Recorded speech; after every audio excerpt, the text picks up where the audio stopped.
بسم اللہ الرحمن الرحیم۔ بچوں، آخری نشست جو آپ کے ساتھ ہوئی تھی اسے کتنا وقت ہو گیا ہوگا؟ 1 مہینہ تو رمضان کا پورا گزر گیا۔ رمضان میں 1 ہفتہ ہوا تھا؟ اچھا، خیال میں نہیں رہا، وہ تو ایسے ہی تھا، کوئی خاص باتیں تو اس میں تھی نہیں، لیکن خوشی ہے کہ چلیے ایک مرتبہ پھر آپ سے کچھ کہنے اور سننے کا موقع ملا۔ سننے کا موقع تو ہے نہیں اور آپ سناتے بھی نہیں، اور کہنے کا موقع ہوتا ہے کہ آپ لوگ سن لیتے ہیں۔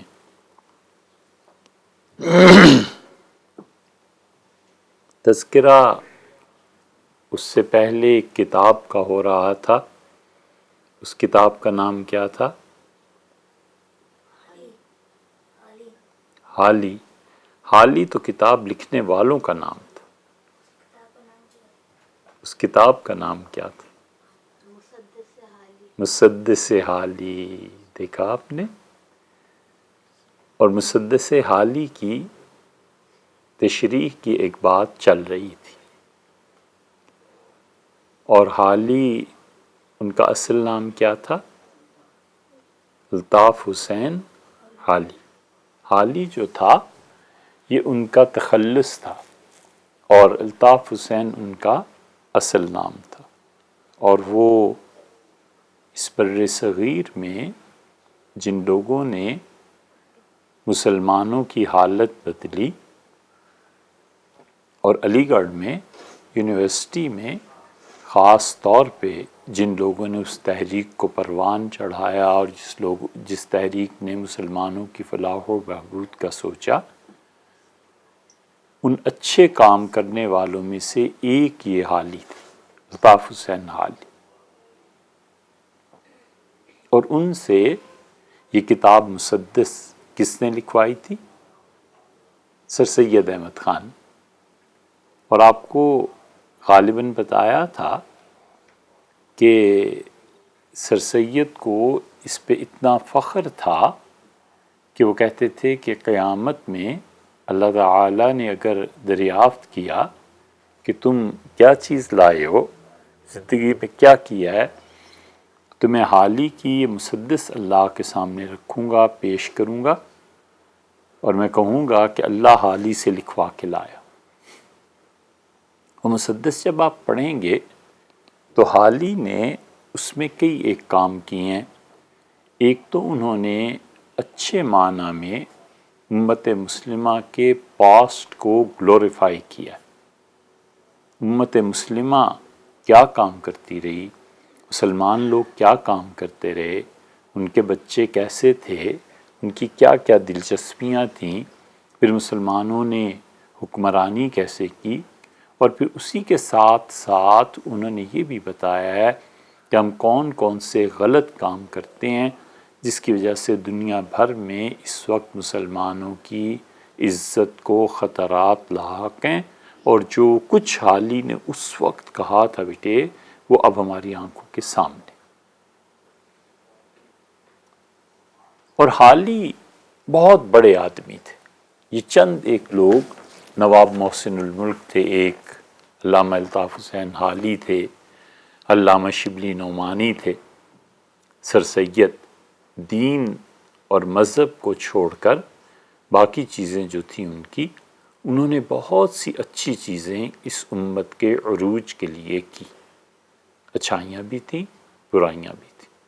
ہم ان سے کوئی عقیدہ لینے نہیں چلے گئے تھے، ہم ان سے اسلام کی تشریحات وہ ساری پوچھنے نہیں چلے گئے تھے۔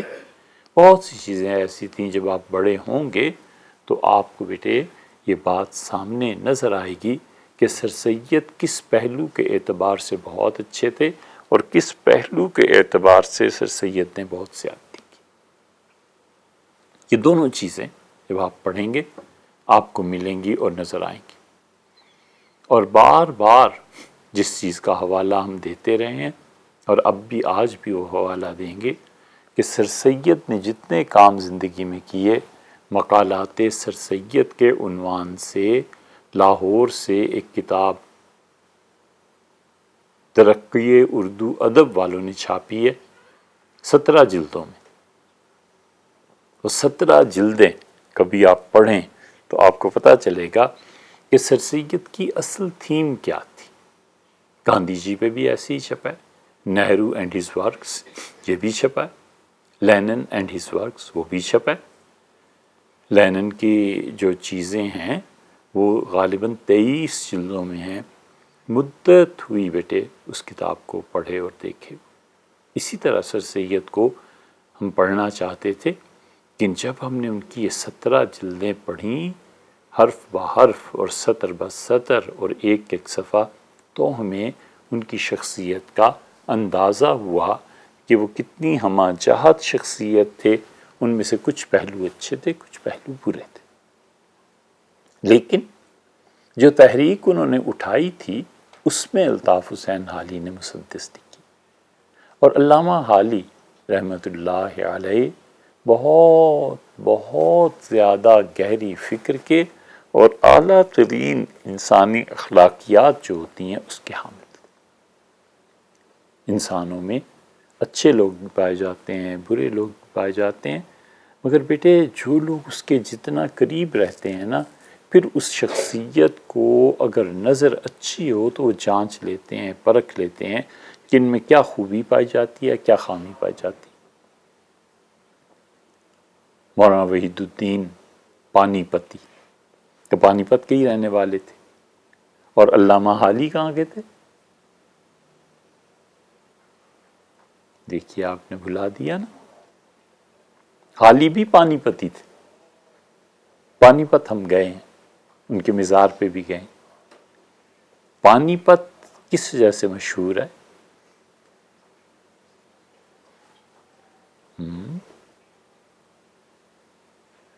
پانی پت میں ایک بہت بڑا میدان ہے، وہاں جنگیں ہوتی تھی۔ بابر بادشاہ جب آئے اپنے وطن فرغانہ کابل افغانستان سے، تو ابراہیم لودھی نے یہاں ان کا مقابلہ کیا تھا، اور بابر بادشاہ نے فتح پائی اور مغلوں کی سلطنت کی بنیاد پھر انہوں نے رکھی، اور وہ آگرہ تشریف لے گئے۔ تو پانی پت میں کئی جنگیں ہوئی ہیں، پہلی جنگ پانی پت کی، دوسری جنگ، تیسری جنگ، آخری جنگ جو تھی اس نے مرہٹوں کو ختم کر دیا تھا۔ اگر وہ آخری جنگ نہ ہوتی اور لاکھوں کے حساب سے مرہٹے ختم نہ ہوتے تو اس وقت بیٹے پورے ہندوستان میں نہ صرف یہ کہ ان کی حکومت ہوتی، بلکہ مذہب اور دین جس کا ہم اتنا کچھ کہتے ہیں، یہ چیزیں بہت سی دشواریوں کا شکار ہوتی۔ پانی پت کا میدان جنگ کے لیے استعمال ہوتا تھا، اس جگہ پہ حالی پیدا ہوئے تھے، وہیں مولانا وحید الدین بھی پیدا ہوئے تھے۔ مولانا وحید الدین ایک تو زندہ ہے نا، ان کی بات نہیں کر رہے ہم، مولانا وحید الدین کی بات کر رہے ہیں۔ وہ وحید الدین جو تھے وہ بڑے لکھاری تھے، اور انہوں نے بہت کچھ لکھا ہے۔ وحید الدین پانی پتی، وحید الدین سلیم پانی پتی، یہ ان کا نام تھا۔ تو حالی سے ملنے صبح و شام آتے جاتے تھے، بڑا تعلق تھا ان کا، اور آدمی اپنے قریبی حلقے اور دوستوں میں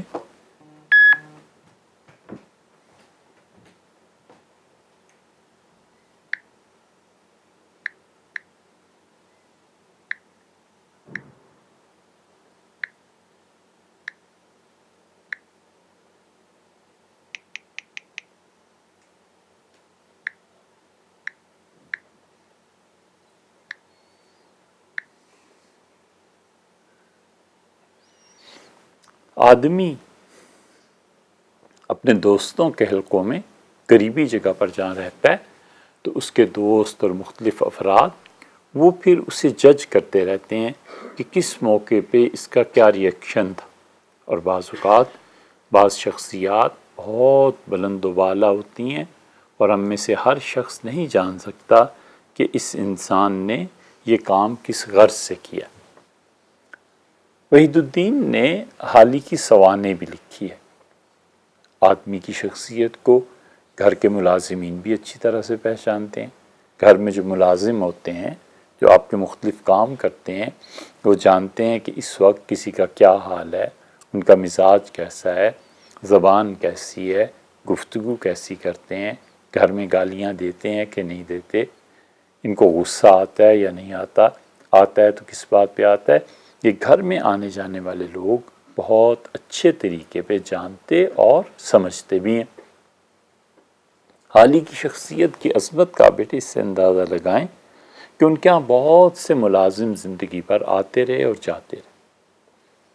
کئی لوگوں نے ان کے گھر پہ کام کیا، کئی لوگوں نے ان کے ساتھ کئی مہینے بلکہ سالوں بسر کیے، لیکن دو ملازمین ایسے تھے جو حالی سے گویا چمٹ گئے اور حالی کے بعد بھی اسی گھر کے ملازم رہے، اور انہوں نے اپنی وفاداری کا ثبوت دیا اور نبھا دیا۔ حالی کے ایک ملازم تھے، ان کا نام تھا نانو خان، اور نانو خان کہیں نہیں گئے۔ جس دن آئے بس ہاتھ پاؤں توڑ کے حالی کے در پہ پڑے رہے، حتیٰ کہ حالی کا انتقال ہو گیا، پھر بھی اسی گھر میں گئے اور چھوڑ کے نہیں گئے۔ یہ نانو خان جو تھے، یہ بیٹے حالی کے جانے کے بعد، دنیا سے گزر جانے کے بعد بہت روتے تھے۔ کوئی بھی حالی کا ذکر چھیڑتا اور ان کی آنکھیں برسنے لگتیں۔ وہ کہتے تھے کہ ہم نے زندگی میں بڑے بڑے لوگ دیکھے اور مذہبی رہنما دیکھے، تقریریں کرنے والے دیکھے، لیکن صاحب آدمی اگر دیکھا تو ایک ہی دیکھا، اور مولانا حالی۔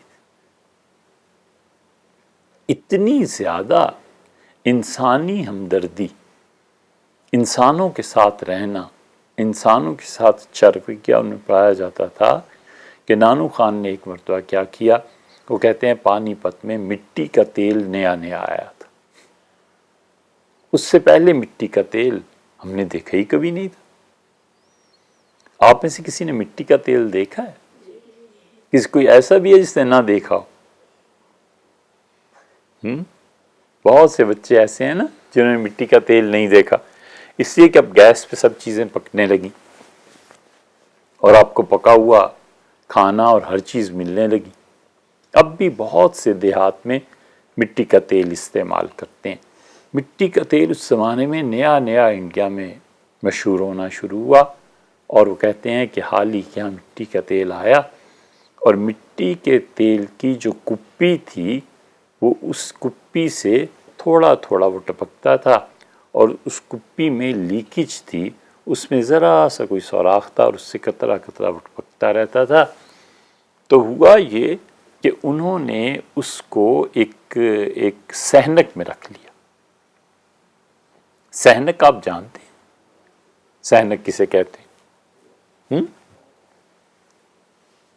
سہنک، آپ کبھی نیچے جائیں، گزرتے رہتے ہیں آپ چمن میں سے، باغ میں سے، تو یہاں پہ ہم نے کئی سہنکیں رکھی ہوئی ہیں۔ ایک سہنک ایسی ہے جس میں پرندے آ کے پانی پیتے ہیں، ایک سہنک ایسی ہے جس میں ہم باجرہ وغیرہ ڈال دیتے ہیں تو آ کے کھاتے ہیں۔ یہ جو مٹی کی بنی ہوئی گول بڑی سی پلیٹ ہوتی ہے، اس کو سہنک بولتے ہیں۔ کسی زمانے میں مغلوں کے آخری دور میں سہنک کی ایک رسم بھی ہوتی تھی، اور سہنک کی رسم یہ ہوتی تھی کہ عورتیں اس میں پراٹھے پکا کے اور اوپر گھی ڈالتی تھیں، چینی ڈالتی تھیں، پھر سے انگلیوں سے مسل کے کیا بناتی تھیں؟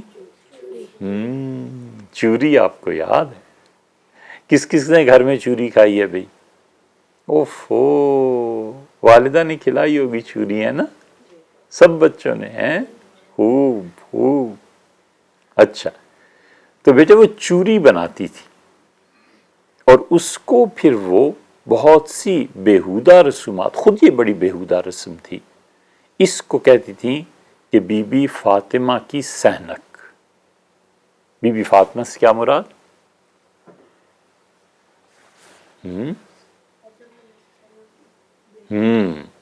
حضور اقدس صلی اللہ علیہ وسلم کی صاحبزادی صاحبہ، ان کی سحنک کی ایک رسم تھی، ایک لمبا مسئلہ ہے، اور بہت بری حرکتیں کرتی تھیں۔ اسلام نے اس چیز کی تعلیم نہیں دی تھی۔ ٹھیک ہے بیٹے، جب بھی ان بڑے لوگوں کے ساتھ کوئی آپ اپنی طرف سے بہت خراج عقیدت پیش کرتے ہیں، اس کا صحیح طریقہ یہ ہے کہ آپ کوئی چیز پڑھ دیجئے۔ قرآن کریم آپ صبح پڑھنے بیٹھتے ہیں نا، ہمیشہ یہ سوچ لیا کہ اللہ اس جو آج میں پڑھ رہا ہوں اس کا ثواب حضرت رسالت مآب صلی اللہ علیہ وسلم کو پہنچے۔ اللہ آج جو کچھ میں پڑھ رہا ہوں اس کا ثواب میرے دادا دادی نانا نانی زندہ وفات شدہ ان لوگوں کو پہنچے۔ بڑا سمپل سا طریقہ ہے۔ انہوں نے اس طریقے کی بجائے سحنک اور یہ چیزیں شروع کر دی تھیں۔ بہرحال تو سحنک وہ ایک برتن ہے مٹی کا بڑا بنا۔ تو کپی نانو خان کہتے تھے کہ کسی نے سحنک میں رکھ دی، میں نیا نیا ملازم تھا، اور جو میں داخل ہوا اس کمرے میں تو میں سمجھا کہ یہ پگھلا ہوا دیسی گھی رکھا ہے۔ تو میں نے کپی اٹھا کر باہر رکھی، نہ مجھے پتا کپی کیا چیز ہے، نہ مجھے پتا سحنک میں کیا چیز ہے، اور مٹی کا تیل پی گیا۔ وہ اس کی بو جب مجھے آنا شروع ہوئی تو میں سمجھا کہ دیسی گھی میں کسی نے کچھ ملا دیا۔ اب پیٹ میں درد شروع ہوا۔ جب درد شروع ہوا تو میں چیخا، اور میں نے کہا حالی لے بھئی ہم تو گئے۔ حالی نے کہا کیا ہو گیا؟ میں نے کہا مٹی کا تیل پی لیا اس طرح، اور یہ کیا چیز ہے؟ میں نے پوچھا تو مجھے بتایا گیا کہ مٹی کے تیل تھا۔ کمبخت تو نے کیوں پی لیا؟ میں نے کہا اس لیے پی لیا کہ میں سمجھا دیسی گھی ہے، چلو جان بنے گی۔ تو اس دن شام کو نواب لوہارو نے دعوت کی تھی۔ یہ بہت بڑی چیز تھی نواب صاحب کا دعوت کرنا، اور حالی کو انہوں نے مدعو کیا تھا۔ حالی نے ایک چھوٹا سا خط لکھا اور نے کہا کہ نانو خان نے آج دیسی گھی سمجھتے ہوئے مٹی کا تیل پی لیا، اور اس کی طبیعت ٹھیک نہیں ہے، اور میں اس کی خدمت میں ہوں نہیں آ سکتا۔ کہتے تھے پھر بار بار میری خدمت کے لیے آتے رہے، بار بار پوچھنے آتے رہے، ڈاکٹر کے پاس مجھے لے گئے، اور پھر انہوں نے پورا میرا علاج کروایا۔ حالانکہ یہ بھی ہو سکتا تھا کہ مجھے اس کے بعد چھٹی دے دیتے، کچھ برا نہیں منایا، اور مجھ سے کہا کہ ایسے ہو جاتا ہے، کوئی بات نہیں۔ روتے تھے نان، اور کہتے تھے میاں عالم اور مولوی اور شاعر تم نے بڑے بڑے دیکھے ہوں گے، مگر ایسا انسان نہیں دیکھا ہوگا تم نے۔ ہوا یہ کہ جیسے بچوں آپ جیکٹ پہنتے ہیں نا، اور ہم آپ کو چادر نہیں اوڑھنے دیتے، ورنہ بچے اور خاص طور پہ پٹھان بچے ایک چادر اوڑھ لیتے ہیں، بس ساری سردیاں اس چادر میں گزر جاتی ہیں۔ ہم اس لیے منع کرتے ہیں کہ آپ یہاں پہ رہ کے ایکٹیو رہیں، آپ کے ہاتھ پاؤں ہلتے رہیں۔ یہ کیا طریقہ ہے کہ چادر اوڑھ لی اور بیٹھ کے پڑھ رہے ہیں آپ سارا کچھ؟ آپ ایکٹیو رہیے۔ تو کہتے تھے کہ نانو کہ میں بڑا اکڑ اکڑ کے چل رہا تھا، اور سردی شدید پانی پت کی، تو حالی تشریف لائے اور مجھے دیکھ کے مسکرائے اور فرمایا کہہ رہے اتنا کڑ کڑ کے کیوں چل رہے ہو نانو؟ تو میں نے کہا کہ سردی بہت ہے اور جلدی جلدی ٹہل رہا ہوں تاکہ جسم میں حرارت آئے، گرمی ہو۔ تو انہوں نے کہا کوئی گرم چیز پہن لو۔ تو میں نے کہا اتنی گنجائش نہیں ہے، یعنی تنخواہ میں اتنے پیسے نہیں بچتے کہ میں یہ کر سکوں۔ تو انہوں نے کیا کیا، بغیر کچھ مزید ایک لفظ کہے اپنی نئی مرضی اتاری اور مجھے دے دی۔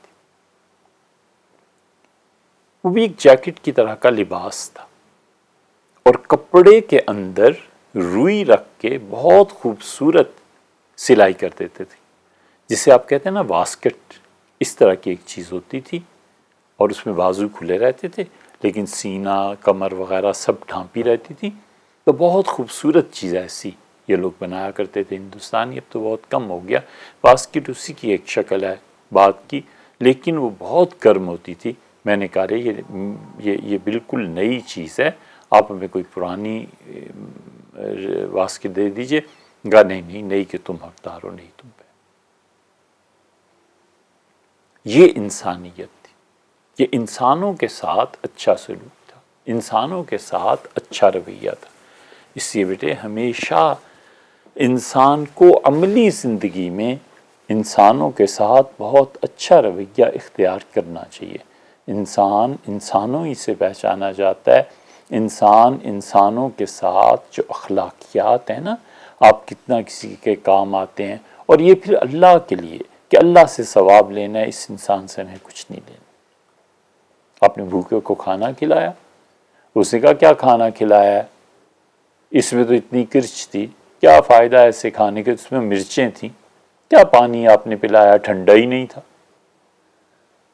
یہ ہوتا ہے نا، لوگ ایسے کہتے ہیں، چپ رہیے، اسی کہ آپ نے اللہ کے لیے کام کیا نا، اس لیے تھوڑی کیا تھا کہ یہ آدمی تعریف کرے، کچھ بھی کہے۔ اور جناب حالی کے یہاں جو ان کے دوسرے ملازم تھے عطا اللہ، اس کے تو کہنے ہی کیا، وہ تو شاہکار تھا، اور حالی کے بعد بھی ان کے گھر سے نہیں گیا۔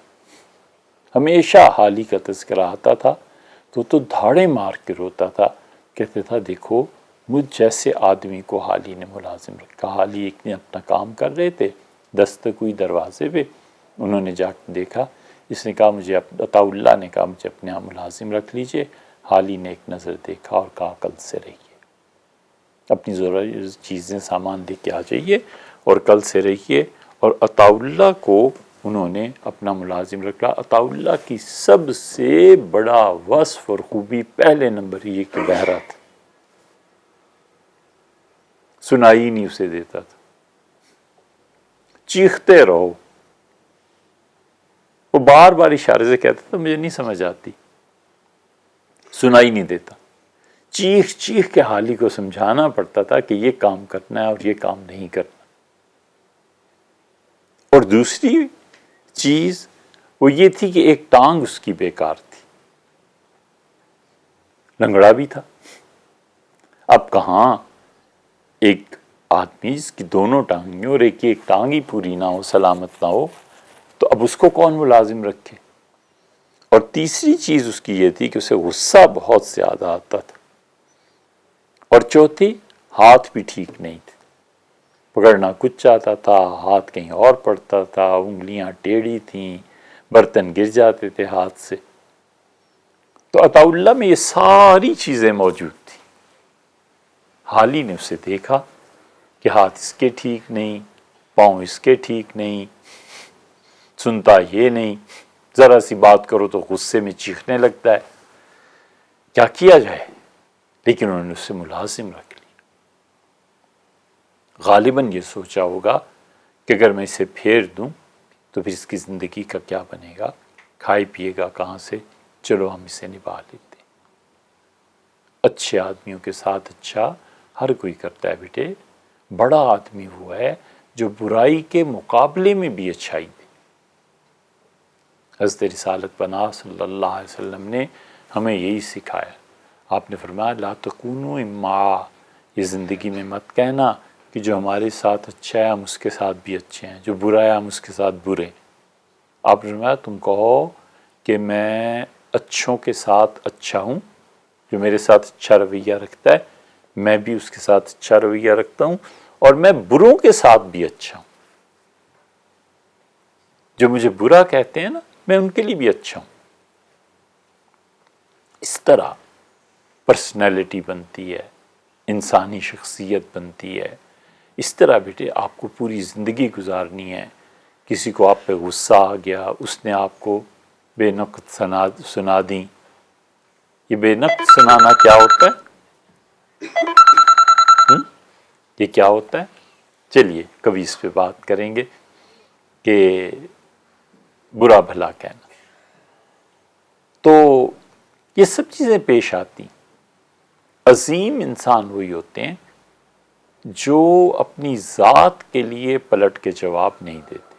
اللہ کے لیے جواب دینا ایک الگ بات ہے، اپنی قوم کے مسئلے میں غیرت اور حمیت کا ہونا ایک الگ بات ہے، لیکن اپنی ذات کے لیے کبھی بدلہ نہیں لیتے، کبھی لوگوں کے برے کہے کا برا نہیں مانتے، بس اپنا کام کرتے ہیں۔ تو عطا اللہ کو انہوں نے ملازم رکھ لیا، اور عطا اللہ جو تھے ہاتھوں سے بیکار، ایک ٹانگ نہیں ہے، اوپر سے بہرے اور اوپر سے غصے کے بہت تیز، اور آپے سے باہر ہو جاتے تھے۔ ایک دن وہ کہتے تھے کہ میرے پاس آئے، سردی کا موسم، اور میں ٹھٹھرا ہوا ایک جگہ بیٹھا تھا گھر کے کونے میں، مجھ سے کہا کیا ہوا، اور پھر میں نے سردی کی شکایت کی، گئے اور نئی رضائی اپنی اس سال کی لا کے مجھے دے دی۔ میں نے ان سے بہت کہا کہ آپ ایسے نہ کریں، اور مجھے کوئی پانی بجلی کوئی اور چیز دے دیں، تو بالکل نہیں مانے، اور انہوں نے کہا نہیں ہو سکتا، یہ تم ہی اوڑھو گے، اور تمہارے واسطے ہی میں یہ رضائی اٹھا کر لایا۔ اتنے عظیم لوگ تھے بیٹے،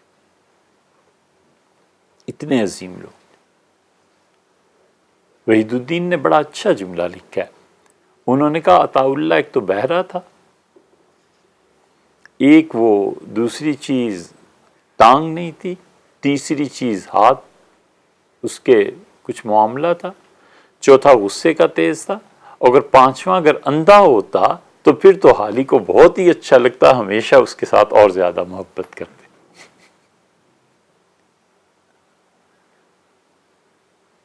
وہ خود کہتا تھا عطا اللہ کہ حالی چائے بہت پیتے تھے اور بسکٹ بھی بہت کھاتے تھے،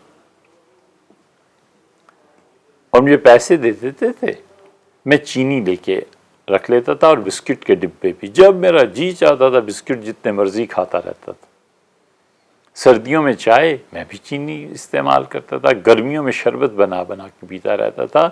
ساری زندگی کبھی انہوں نے دو کام نہیں کیے، جتنے پیسے میں نے خریداری کے بعد واپس کر دیے انہوں نے جیب میں ڈال دیے، کبھی نہیں گنا۔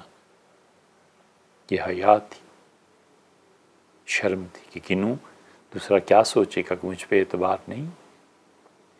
اور کہتے کبھی یہ نہیں مجھ سے پوچھا کہ اتنی چینی ابھی منگائی تھی، یہ ہوا تھا، کیا کیا، کچھ نہیں، کبھی نہیں، ہمیشہ چپ رہتے تھے۔ میں کسی دن کہتا تھا کہ چینی نہیں ہے یا بسکٹ نہیں ہے، فرماتے تھے اچھا منگا لیں گے، بس اتنا کہتے تھے۔ اور میں کئی بسکٹ کے ڈبے اڑا گیا، کئی مرتبہ شربت بنا بنا کے پیتا رہا، انہوں نے کبھی مجھ سے نہیں پوچھا، کیونکہ بسکٹ نہ اس کو بھی بڑے اچھے لگتے تھے۔ بسکٹ ایک یہاں بھی ہے، اسے بھی بڑے اچھے لگتے ہیں، وہ بھی بہت کھاتا ہے۔ کون؟ ارسلان، ہاں، اس کا نام نہ لینا، وہ کہیں سن رہا ہوگا، ٹھیک ہے، وہ بھی بسکٹ بہت کھاتا، اس کا بس چلے تو لنچ اور ڈنر میں بھی بسکٹ ہی کھاتا رہے، سب چیزیں چھوڑ دیں۔ تو کہتے ہیں میں اتنے بسکٹ کھاتا تھا، اتنی چیزیں، لیکن حالی نے مجال ہے کہ کبھی مجھ سے پوچھا ہو کہ کیا ہوا۔ ایک آخری بات آج کی نشست کی آپ کو سناؤں، وہ اتنے عظیم انسان تھے کہ حالی کچھ عرصے تک فرید آباد ایک قصبہ ہے وہاں جا کر رہے، اور فرید آباد میں ایک دن وہ تانگے پر چڑھ رہے تھے اور انہوں نے دیکھا کہ ایک جو گندگی صاف کرتے ہیں، جھاڑو دیتے ہیں،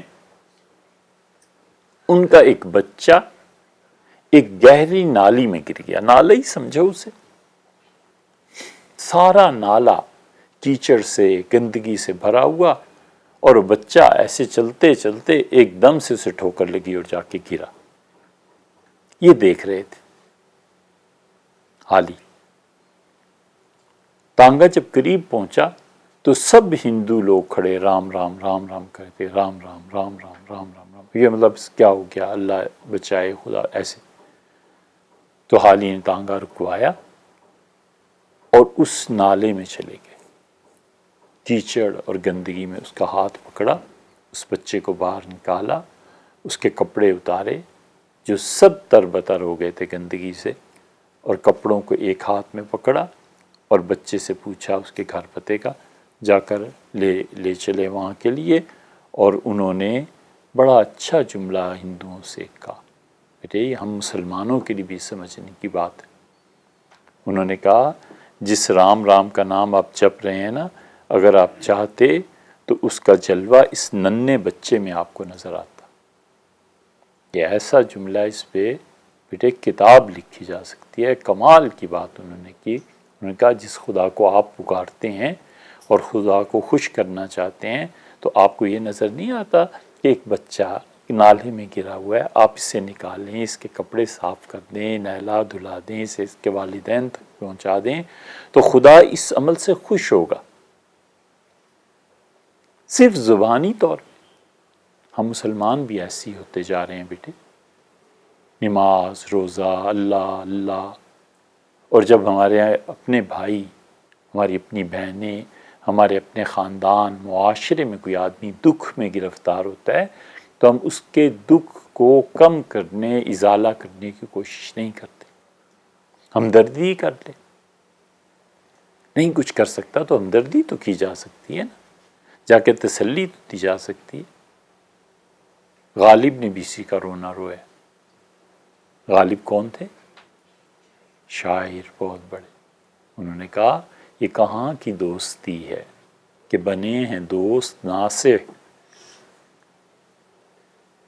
یہ کہاں کی دوستی ہے کہ بنے ہیں دوست ناصح، کوئی چارہ ساز ہوتا کوئی غم گسار۔